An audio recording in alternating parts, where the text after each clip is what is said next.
Hey, welcome back to Hobby Talk, the podcast where we dig into the hobbies, passions, and obsessions that make life worth living. I'm Odysseus, your resident combat sports fanatic. And I'm Penelope, your co host who comes in knowing just enough to be dangerous and leaves knowing a whole lot more. That's the partnership right there. Okay, so today we are going deep. We're talking about mixed martial arts, MMA, not just highlights from last weekend's card. We're talking the full arc, the entire journey from its wild underground roots all the way to the billion-dollar global phenomenon it is today. And when Odysseus pitched this episode, I genuinely had no idea how deep the history goes.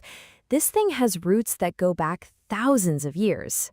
Thousands of years, ancient Greece had a combat sport called pankration, basically an early version of MMA. You could punch, kick, grapple, choke. The only things banned were eye gouging and biting. It was an Olympic sport.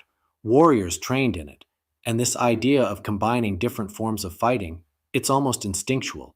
Humans have always wanted to know, what's the most effective way to fight? That question gave birth to modern MMA. Fast forward to Brazil in the early 20th century. The Gracie family developed Brazilian Jiu-Jitsu, and they had this tradition called Vale Tudo, which in Portuguese means anything goes. Vale Tudo matches were open challenge fights. Gracie family members fought boxers, wrestlers, capoeira fighters to prove Brazilian Jiu-Jitsu was the most effective martial art. Raw, unscripted, no real rules. That let's settle this for real energy carried directly into the founding of the UFC. November 1993, Denver, Colorado. Rorion Gracie and promoter Art Davie designed it as a tournament. 8 fighters, different styles, one night, no weight classes, minimal rules. Find out who's the best. And Royce Gracie, representing Brazilian Jiu-Jitsu, walked in at about 175 pounds and submitted guys who were way bigger than him. Wrestlers, boxers, savate fighters. He won UFC 1, UFC 2, UFC 4. The guy was just on another level, technically. Alongside him, you had Ken Shamrock, a terrifying wrestler and submission specialist who became one of the biggest early stars. The early UFC was like nothing people had ever seen on television. But it didn't sail smoothly from there.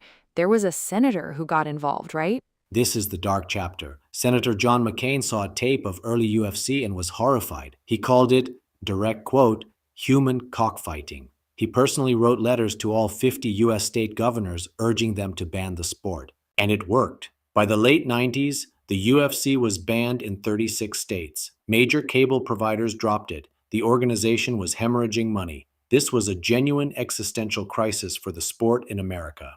So while America shut the door on MMA, what was happening elsewhere? Great question, because while the UFC was stumbling, something incredible was happening in Japan. Pride Fighting Championships launched in 1997 and became, I'll say it, the greatest MMA organization ever. They'd fill the Tokyo Dome with tens of thousands of fans, fireworks, orchestral music, dramatic introductions. It felt like an event.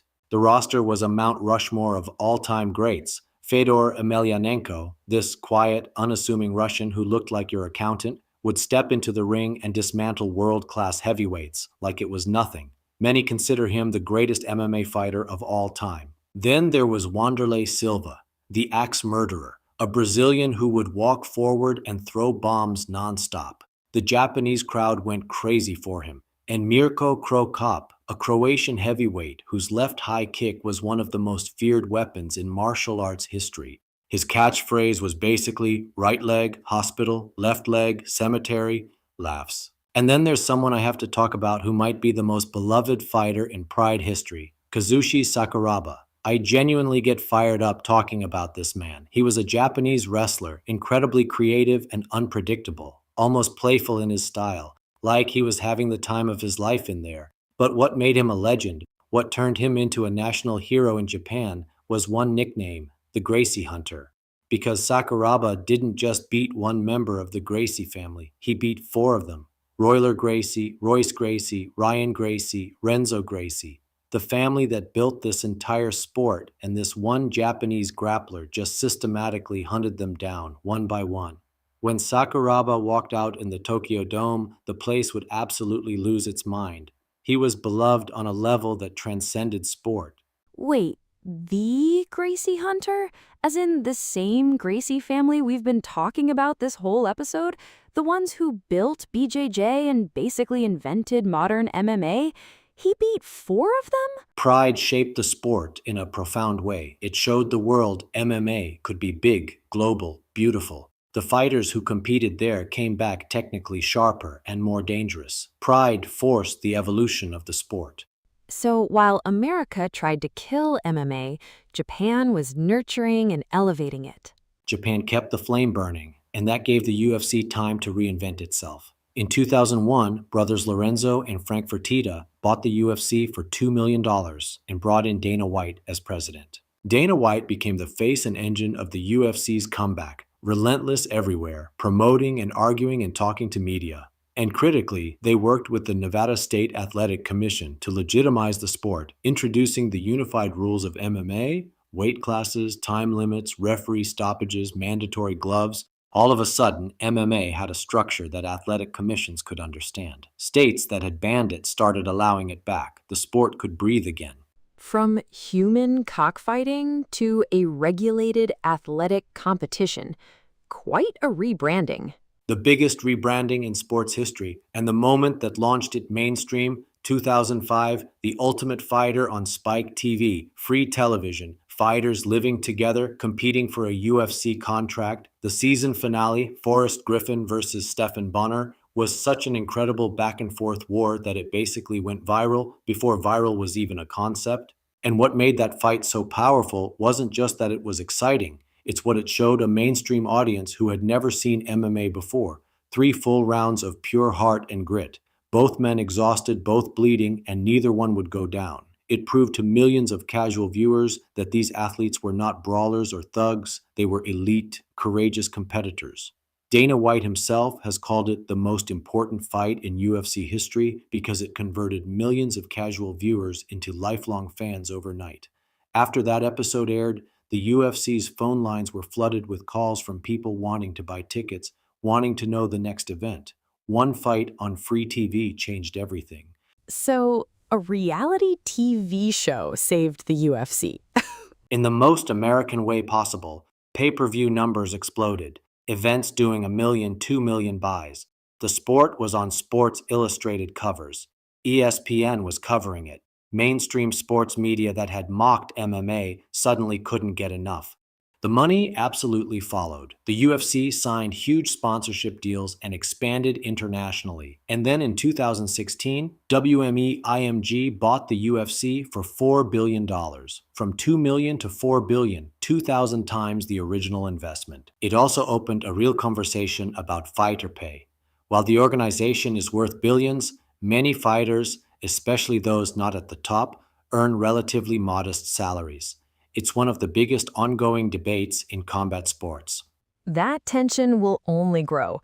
But let's talk about the stars, the personalities people really connect with. Modern MMA has produced some of the most compelling sports figures of the century. Start with Conor McGregor, the guy from Dublin who took over the sport with his trash talk and his aura, then backed it up with one of the most devastating left hands in MMA history. First fighter to hold titles in 2 weight classes simultaneously. McGregor became bigger than the sport itself for a moment. Then there's the polar opposite, Khabib Nurmagomedov. Quiet, humble, deeply focused. Undefeated in 29 fights, retired on top, unbeaten. His rivalry with McGregor sold over 2 million pay-per-view buys. It was a cultural moment. And at light heavyweight, John Jones, arguably the most technically gifted fighter ever, dominated the division for over a decade. A fight IQ that's just on a different planet. Complicated figure outside the cage, but inside, absolute perfection.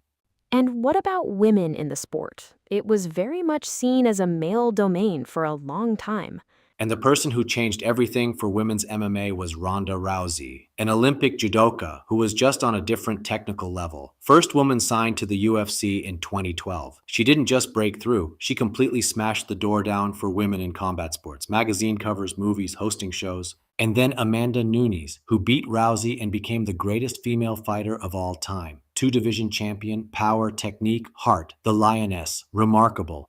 What I find genuinely moving is just how far this sport had to travel, from underground fights on beaches in Brazil, to being called human cockfighting by a senator, to being banned across the country. And then, through Japan keeping it alive and incredible athletes dedicating their lives to it, it became one of the fastest-growing sports on Earth. MMA isn't just a sport, it's a survival story. The sport itself had to fight to exist. And today, you've got the UFC with $1 billion ESPN deal, Bellator, one championship dominating Asia, PFL with the franchise model. Truly global in a way nobody could have imagined back in Denver in 1993.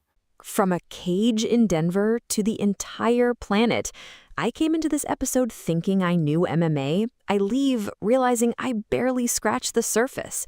The history, the geopolitics, the business drama, the incredible personalities. This sport has everything. Laughs. Welcome to my world. We haven't even touched on wrestling's dominance, the influence of Muay Thai, or the GOAT debate. There is so much more. Maybe we do a part 2. Part 2, yes. Okay, but for now, to everyone listening, whether you're a diehard fan or someone who's never watched a fight, thank you so much for spending your time with us today. Seriously, it means the world. If you enjoyed this episode, subscribe, leave us a review, share it with someone you think would love it. We want you in this community. In next episode, we've got something special. A completely different hobby, same energy, same depth, same two friends nerding out. Stay tuned. Until then, I'm Odysseus. And I'm Penelope, and this has been Hobby Talk. Keep doing the things that make you come alive. We'll see you next time.